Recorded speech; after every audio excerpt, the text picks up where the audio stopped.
Assalamualaikum warahmatullahi wabarakatuh dan salam sejahtera. Nama saya Muhammad Atif Haji bin Muhammad Zaidi. Saya berasal daripada Perak dan saya merupakan pelajar daripada Universiti Kuala Lumpur British Malaysia Institute atau dikenali sebagai UNIKLBMI.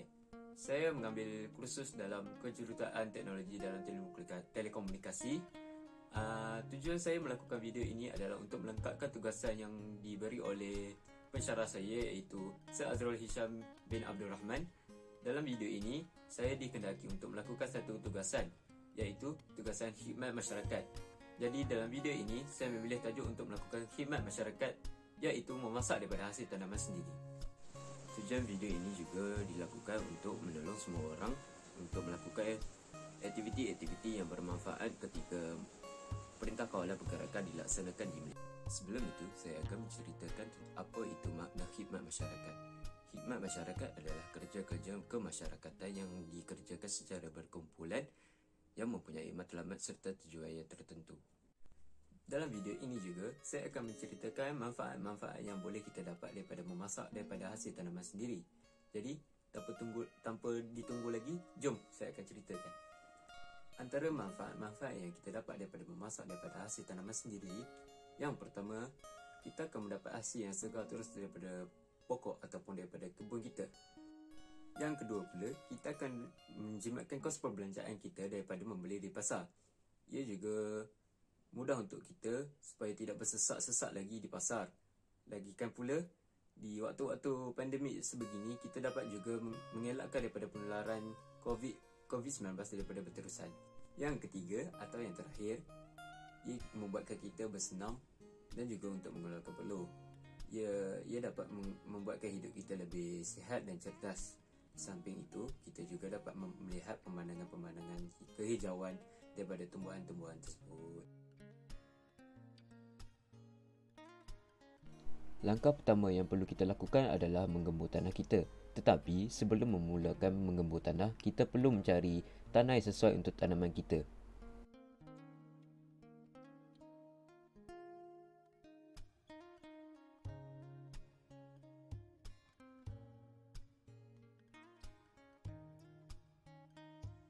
Setelah selesai menggembur tanah, kita boleh memulakan langkah-langkah untuk menanam. Dalam proses menanam ini, saya memilih keratan batang ataupun akar daripada pohon tersebut. Ini adalah salah satu contoh keratan batang ataupun akar daripada tumbuhan yang kita hendak tanam. Sesudah selesai menggembur tanah, kita memasuki langkah kedua. Dalam langkah kedua ini, kita harus menyemai ataupun menanam tanaman kita. Dalam proses ini, kita perlu menggali lubang sedalam 5 cm. Ini kerana kita tidak mahu kita punya tanaman tercabut daripada tanah.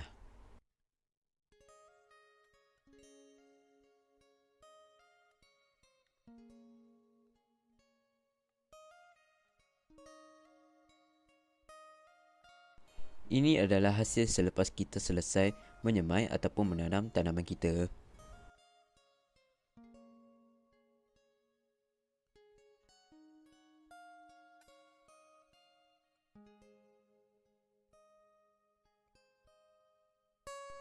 Seperti juga pokok bayam Brazil, langkah pertama dalam menanam ulam raja, kita perlu menggembur tanah.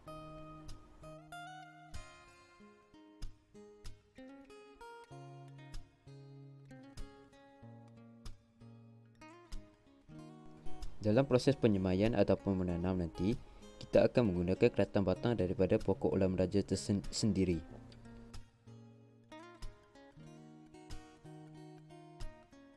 Sama juga seperti pokok bayam Brazil, kita perlu menggali lubang sedalam 5 cm agar tanaman yang kita tanam ini tidak tercabut. Langkah terakhir iaitu menyiram tanaman kita. Menyiram ini kita perlu melakukan pada setiap hari di waktu pagi dan juga pada waktu petang.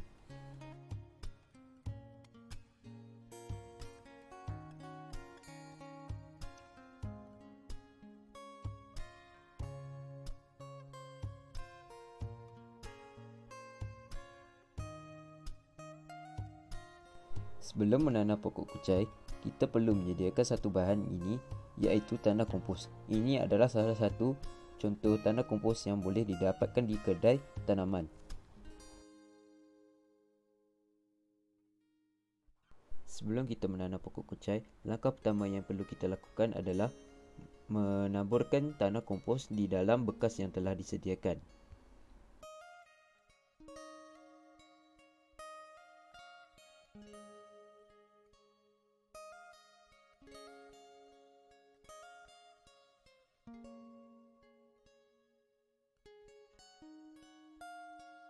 Setelah itu, kita perlu menggembur tanah-tanah tersebut agar tidak bergumpal.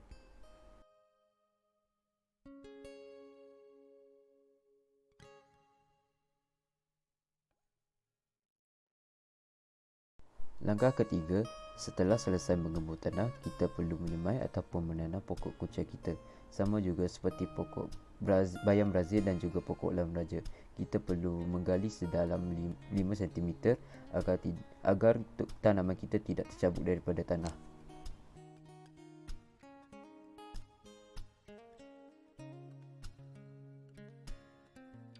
Ini adalah hasil semaian yang telah kita lakukan sebentar tadi. Walaupun hasil semaiannya agak buruk, tetapi kita akan tunggu hasil tanaman kita setelah ia tumbuh.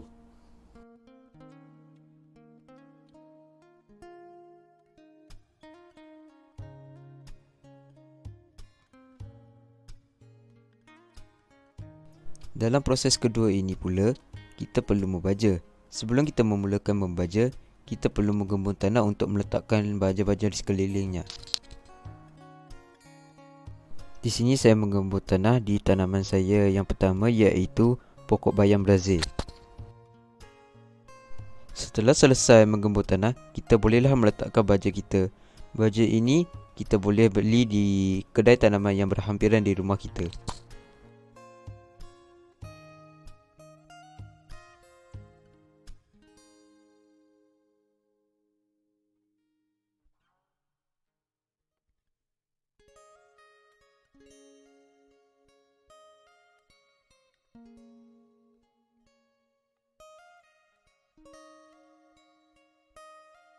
Sama juga untuk pokok kucai, proses pertama yang kita perlu lakukan adalah menggembur tanah pada setiap celahan tanaman.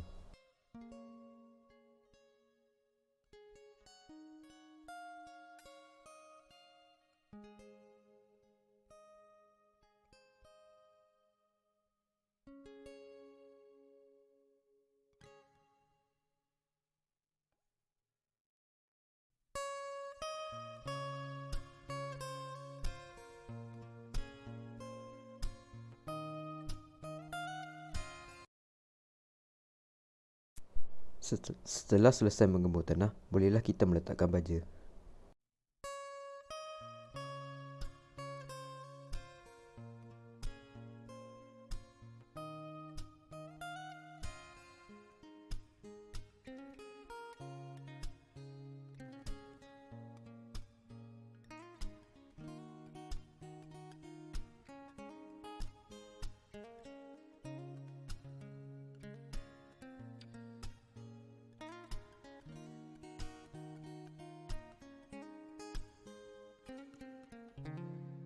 Kita perlulah melakukan proses yang sama seperti pokok-pokok yang sebelum ini, iaitu menggembur tanah supaya kita dapat meletakkan biji-biji baja tersebut.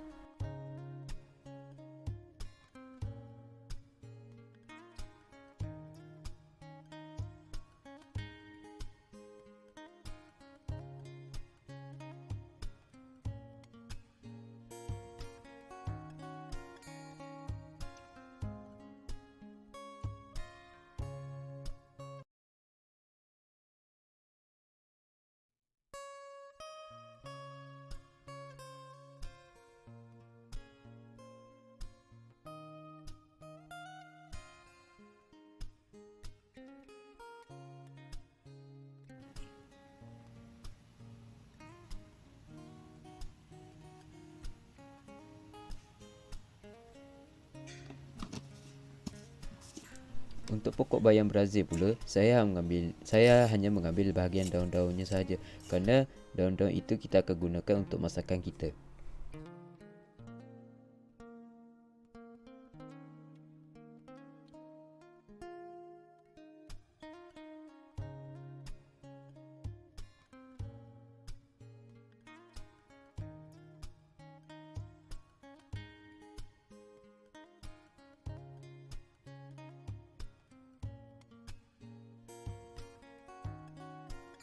Untuk pokok kucai pula sama sahaja seperti pokok bayam Brazil. Kita hanya memerlukan daunnya sahaja untuk dalam masakan.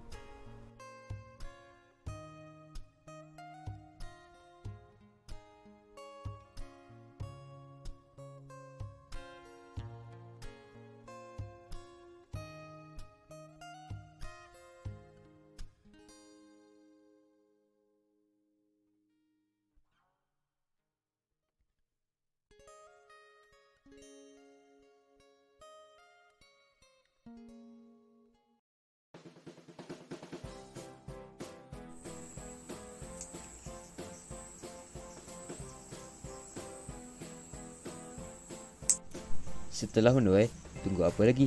Jomlah kita masak.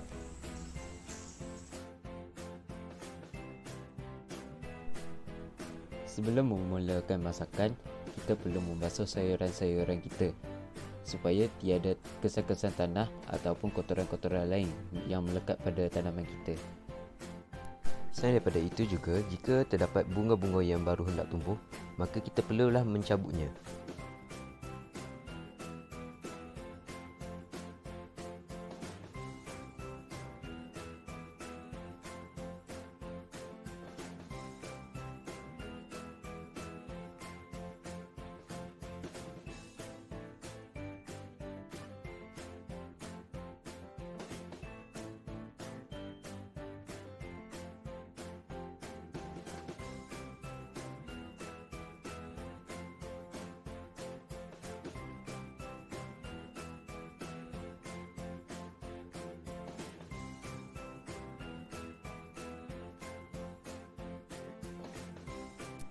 Langkah-langkah seterusnya adalah memotong sayuran-sayuran kita yang telah kita basuh sebentar tadi. Kita potong sehingga menjadi kecil-kecilan untuk dimasukkan ke dalam masakan kita.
Ini adalah hasil potongan-potongan sayuran yang telah kita potong sebentar tadi.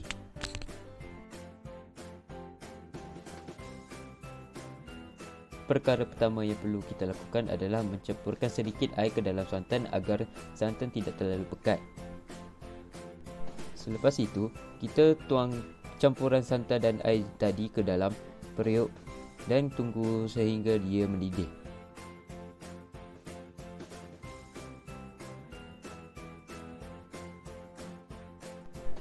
Masukkan sedikit air jika santan terlalu pekat.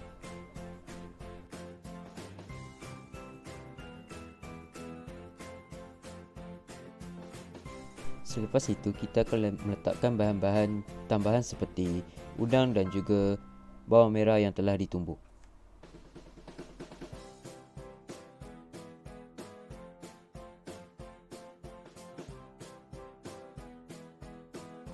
Bahagian ini adalah bahagian yang paling penting kerana dalam bahagian ini kita akan meletakkan semua sayuran-sayuran kita yang telah kita tanam ke dalam periuk tersebut.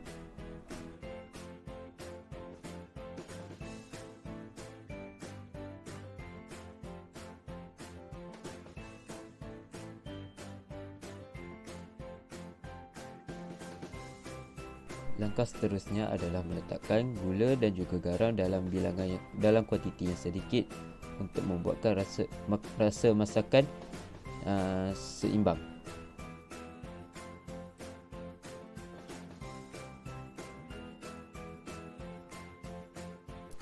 Selepas itu kita perlulah mengacau masakan tersebut sehingga sebati.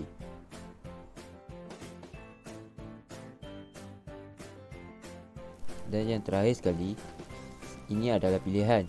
Kita boleh meletakkan cili ke dalam masakan kita kerana ia membuatkan masakan kita lebih pedas dan sedap.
Setelah siap, kita boleh mengalihkan masakan kita ke dalam periuk dan menghiaskan ia.